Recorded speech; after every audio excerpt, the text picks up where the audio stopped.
안녕하세요. 싱어송라이터 정단이 아니고 그림 그리는 가수 정단입니다. 반갑습니다.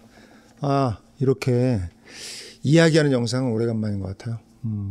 오랜만에 이 강의, 음악 강의 관련한 영상을 하나 제가 제작을 하기로 했습니다. 오늘의 주제는 뭐냐면 김광석 노래 왜 많은 사람들이 망치는가, 이걸 주제로 이야기를 해보도록 하겠습니다. 그나저나 참 제가 전시하는 건 알고 계시죠? 지난 7월 8일 날 많은 분들이 오픈식 날 와주셔서 축하를 해주셨습니다. 지금 미술시장의 불황을 감안하면 그림도 많은 분들이 지금 사고 있고 절찬리 판매 중에 있습니다. 자, 아직 못 오신 분들은 구독자 여러분들 그림 그리는 가수 정단의 개인전에 와주십사 일단 부탁을 드리고요. 자, 오늘 주제는 좀 전에 말씀드렸듯이 김광석 노래 왜 그렇게 많이들 망치는가, 이걸 주제로 이야기를 하도록 하겠습니다. 사실 저는 개인적으로 가수들 중에 공연, 제가 지금까지 저는 콘서트에 어렸을 때는 좀 많이 갔고 외국 뮤지션들 왔을 때도 몇 명 가고 그랬었는데, 몇 번 가고 그랬는데, 지금까지 제가 라이브로 노래를 들었던 가수 중에 가장 최고의 가수를 뽑아라 그러면 저는 김광석을 뽑습니다. 그래서 저는 사실은 김광석 노래를 잘 안 합니다. 안 하는 이유는 뭐냐면 1991년에 신나라 레코드에서 했던 그 콘서트를 아직도 잊지 못하기 때문에 그래요. 그때 누구누구 나왔었냐. 1991년에 이제 새로운 별로 뜨는 가수들이 있었습니다. 그게 신승훈 그리고 이승환. 저한테 아무튼 그런 하늘 같은 선배들인데 그분들이 공연을 했고, 제일 먼저 나왔던 사람은 신승훈 형이었어요. 근데 신승훈 선배가 노래를 하는데, 기타를 치면서 노래를 하는데, 진짜 정말 그 대전에서 활동한 그 유명한 통기타 가수였거든요. 근데 진짜로 관객을 가지고 놉니다. 그 다음에 약간 그 라틴스러운 노래도 하나 했었고, 그 다음에 그 당시에 유명했던, 많이들 아시죠? 너는 장미보다 아름답진 않지만, 이거 할 때도 진짜 저도 그랬지만 많은 사람들이 감동하고, 그 다음에 이제 이승환 형도 나와서 그때 굉장히 인기 있었던 텅 빈 마음부터 해가지고 했을 때 사람들이 하여튼 다들 하여튼 분위기가 굉장히 좋았습니다. 그런데 김광석 선배가 딱 노래를 하는 순간 그 이전의 가수들은 모두 아마추어로 바뀌었어요. 그게 무슨 얘기냐면 정말 모든 사람들이 있죠.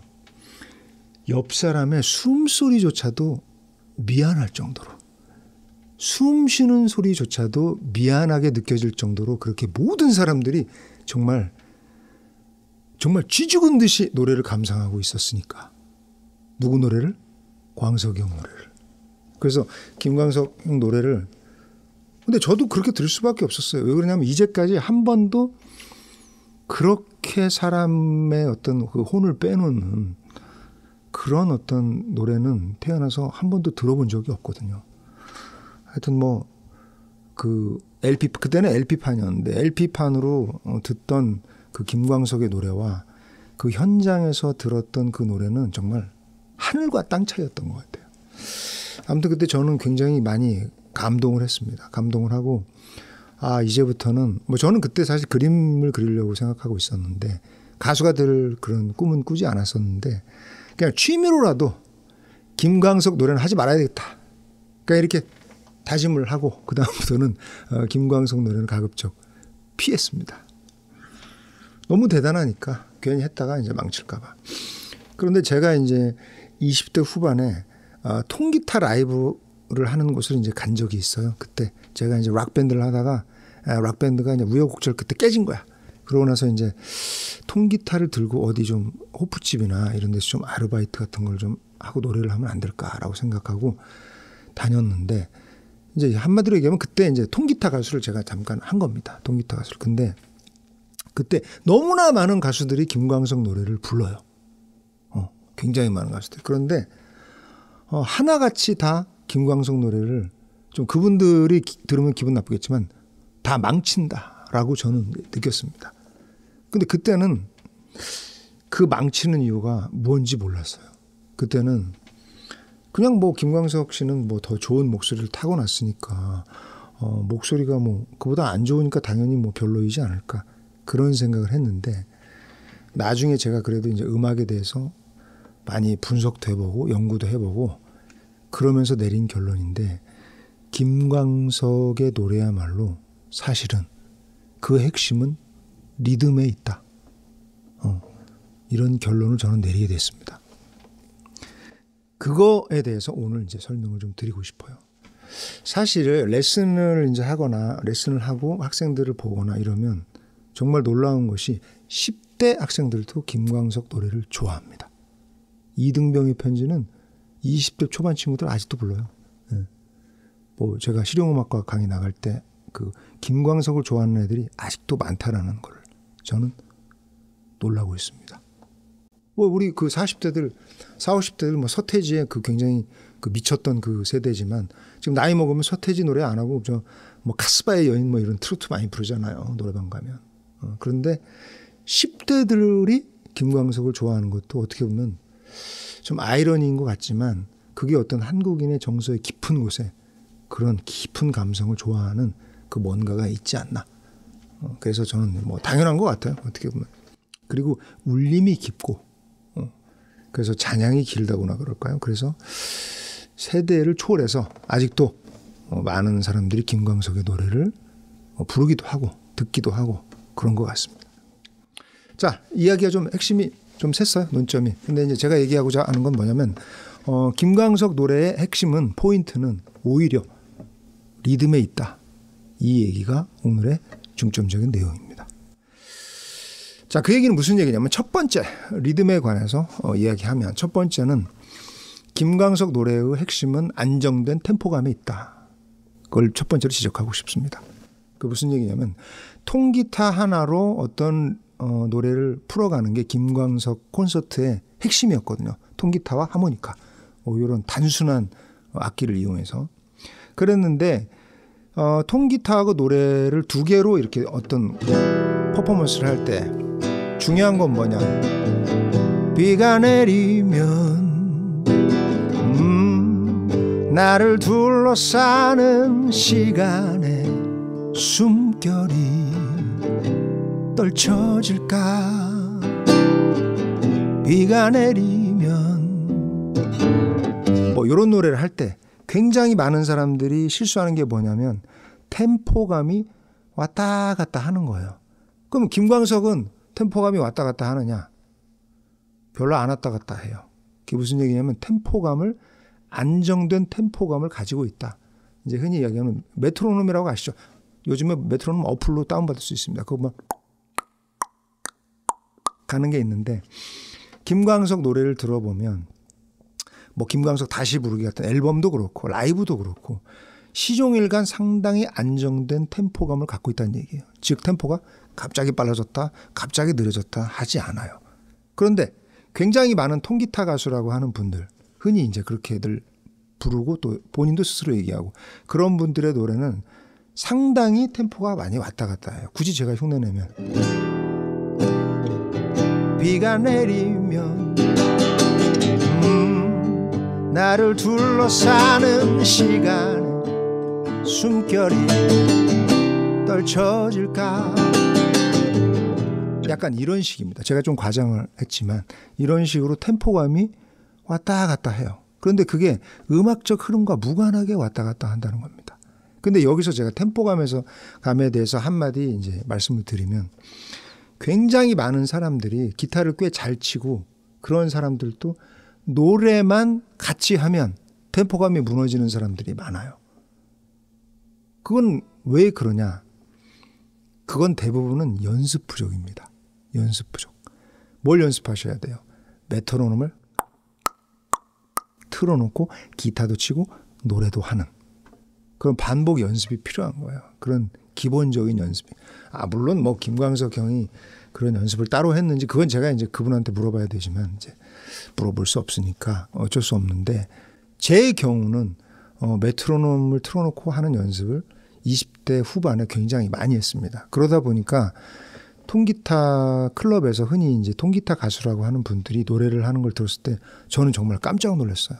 왜 그러냐면 그분들은 모든 노래를 자기 템포로 마디별로 막 다르게 부르는 거예요. 그 부분이 저는 굉장히 어색했습니다. 물론 저도 긴장을 하거나 뭐 가사가 생각이 안 나거나 컨디션이 안 좋아가지고 막 노래가 너무 안 된다거나 이러면 템포감이 완전히 무너질 때가 있거든요. 그런데 그분들은 항상 자기 템포로 왔다 갔다 부르는 거예요. 그런데 그게 바로 김광석과 차이가 바로 그거라는 겁니다. 김광석은 굉장히 안정된 템포를 가져가면서 노래를 한다는 거예요. 그리고 그게 사실은 어떻게 보면 우리가 하고 있는 이런 서양 음악, 뭐 서양 음악뿐만 아니라 우리 국악도 마찬가지입니다. 안정된 템포감, 그 음악에 어울리는 그 템포감을 유지하는 것이 어떤 음악이든지 가장 중요하거든요. 그래서 저는 김광석 노래를 부르는데 이상하게 비슷하지 않다 하는 건 대부분 그런 첫 번째 요소는 바로 그 템포감입니다. 그리고 이제 김광석 노래 많이 부르는 사람들은 어떤 김광석의 그 특유한 발음이라든지 그 김광석 형 노래 보면 거리에 약간 이런 리을 발음이 약간 라틴어 리을처럼 L처럼 이렇게 R처럼 이렇게 많이 하잖아요. 뭐 그런 부분. 그 다음에 뭐 사랑했지만 뭐 이런 약간 과도한 전 잘 안 되는데 아무튼 그런 과도한 바이브레이션 같은 거를 흉내내면 김광석이랑 비슷할 것 같지만 그건 음악에서 중요한 부분이 아닙니다. 그건 곁가지예요. 별로 중요한 게 아닌데 이상하게 그쪽을 많이 흉내낸다라는 느낌을 저는 많이 받아요. 첫 번째, 자 템포감이 그 첫 번째였습니다. 자 그다음에 두 번째, 두 번째는 리듬을 정확하게 읽는 그 노래에서 리듬을 정확하게 읽는 흔히 이야기하는 리듬 리딩이라고 흔히 하는데 그 리듬을 리딩하는 능력이 그 상당히 탁월했다.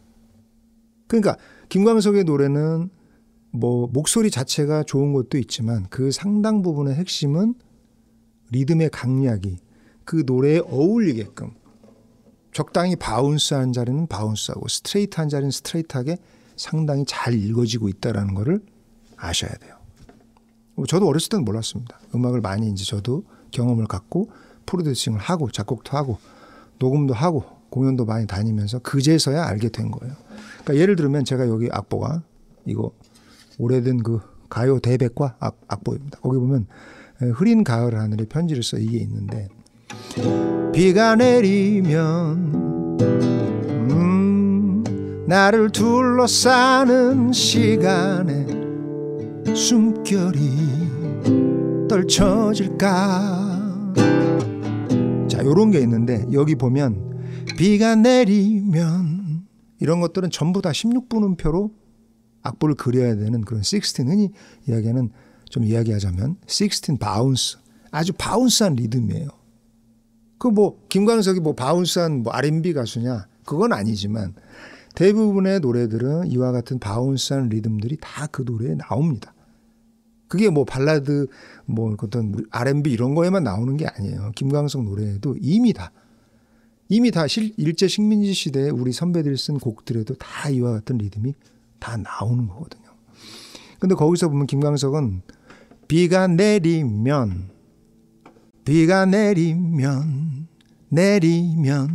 이 리듬이 정확하다라는 얘기입니다.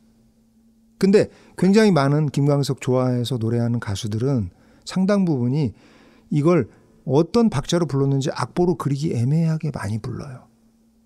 그건 뭐냐면 첫 번째는 불안정한 템포감, 그 다음에 두 번째는 그 리듬을 정확하게 읽는 연습을 안 해서 그래요.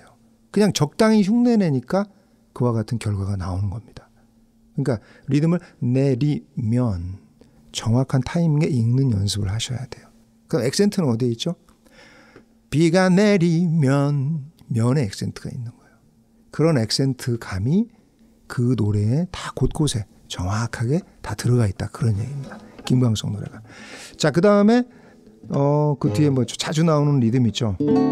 시간 어디죠? 나를 둘러싼 거기다. 시간의 숨결이 거기 보면 시간에는 아까 내리면 하고 똑같은 리듬이에요. 근데 숨결이 이건 다르죠. 숨결이 떨쳐질까 거기 보면 쳐질까 하고 숨결이 하고 또 같은 리듬이에요. 음악은 의외로 굉장히 반복되는 게 많습니다. 그래서 음악을 잘하는 사람들의 공통점은 뭐냐면 반복. 똑같은 걸 계속 반복하는 걸 지겨워하지 않는 사람이 음악을 잘하는 거예요. 그런 면에서 공부 잘하는 사람이 음악 잘할 확률도 꽤 높다. 이렇게 분석해도 대부분은 맞습니다. 제가 그 실용음악 학원이나 이런 데서 강의를 나가보면 공부를 잘하는 학생들이 음악도 쉽게 터득하는 그런 경향이 있어요. 다 그런 건 아니지만 아무튼 그런 면에서 똑같은 연습을 반복하셔야 비로소 그게 내 몸에 체득이 된다. 여기 보면 그래서 숨결이 쳐질까 이건 같은 리듬이란 얘기예요.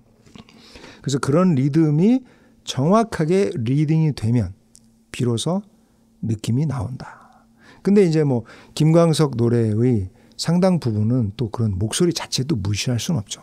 근데 목소리야말로 그건 타고난 겁니다. 그건 흉내낸다고 해서 잘 되지도 않아요. 그래서 그쪽을 흉내내는 것보다는 그 리듬을 어떻게 읽을 것인지, 강약을 어떻게 조절할 것인지가 그 노래의 어떤 특징을 설명하는 데 훨씬 도움이 된다는 얘기예요. 저도 예를 들어서 비가 내리면 나를 둘러싸는 시간에 숨결이 떨쳐질까 이렇게 해서 약간 김광석스럽게 뭐 할 수도 있지만 사실은 비가 내리면 나를 둘러싸는 시간에 숨결이 떨쳐질까 비가 내리면 뭐 이런 식으로 더 가볍게 불러도 그 음악의 느낌은 얼마든지 전달이 되는 겁니다. 그러니까 핵심은 어디에 있죠? 핵심은 리듬을 온전하게 리딩하는데 그 핵심이 있다. 이겁니다. 그 옛날 노래라고 해서 그리고 뭐 말이 나온 김에 제가 말씀을 드리면 뭐 80년대, 70년대 뭐 그 이전의 노래라고 해서 다 뭐 촌스럽고 뭐 그런 노래만 있는 건 절대 아니에요. 오히려 예전 노래가 더 세련된 노래도 굉장히 많습니다. 뭐 요즘 2010년대에 발표되는 곡들이야 굉장히 리듬이 복잡하고 그런 것 같지만 사실은 그 복잡한 리듬도 대체로는 아까 떨쳐질까 내리면 이 두 개의 리듬의 조합인 경우가 거의 대부분이에요. 그 조합이라는 거는 그 두 개의 그 악보가 계속해서 반복된다는 거죠. 예를 들어서 숨결이가 뭐 1번 리듬이고 내리면 이게 2번 리듬이면 대부분의 노래들은 그와 같은 1번과 2번에 그거를 어떤 게 앞에 있느냐 뒤에 있느냐 또는 반복되느냐 이런 식으로 조합이 되면서 그 리듬을 만든다는 얘기입니다. 그러니까 예를 들어서 1번 리듬이 반복되면 뭐 가장 흔한 거 있잖아요. 오랫동안 기다려왔어. 이런 리듬이 이제 1번 리듬이 반복되는 거죠. 정단 채널 너무 재밌어. 뭐 이런 것도 1번 리듬에 반복이 됩니다. 좀 남살스럽네. 네. 자, 아무튼 그런 식으로 해서 반복이 되는 거고요. 그 다음에 2번 리듬이 뭐 반복된다. 그러면 비가 내리면 이런 식으로 비가 내리면 이걸 그 1번 리듬으로 반복시키면 그와 같이 또 바꿀 수 있는 거예요. 그런 식으로 리듬을 정확하게 읽었던 게 오히려 김광석이다, 가수. 그래서 하모니카 불면서도 기타를 치고 그게 안정된 템포감으로 가기까지 저는 개인적으로 김광석 형이 굉장히 많은 연습을 하지 않았을까 일단 추측을 한번 해봅니다. 자, 오늘은 김광석 노래의 핵심이 어디에 있는지에 대해서 이야기를 했습니다. 김광석 노래 리듬을 정확히 고려하지 않으면 망치기 십상이다. 이게 오늘의 결론이 되겠습니다. 자, 취미로 많이 하는 노래가 사실 김광석 노래입니다. 김광석의 그 발음, 비가 내리면 이런 것만 흉내내지 말고 더 정확한 리듬과 액센트를 좀 찾아서 연습을 하시면 훨씬 더 원곡의 느낌을 살리고 또 자기의 목소리의 개성도 살릴 수 있다. 이렇게 말씀을 드리겠습니다. 자, 오늘 여기까지 하겠습니다. 정단 개인 초대전 8월 3일까지 계속됩니다. 그리고 7월 29일 다음 주 월요일 날은 또 우리 트럼본 이한진하고 저하고 그다음에 또 여자 가수 리에 저하고 그 아침 햇살을 부른 가수 있죠. 그렇게 세 명이서 콘서트 29일 날 와인 파티 형식으로 열립니다. 그때 또 우리 구독자 여러분들도 오시면 좋겠습니다. 지난번에는 몇 분 안 오셨어요, 구독자 여러분들. 자, 이번 주에 또 다음 주에 월요일 기대하도록 하겠습니다. 오늘 김광석 노래 어떻게 하면 잘 부르는지 얘기했습니다. 고맙습니다.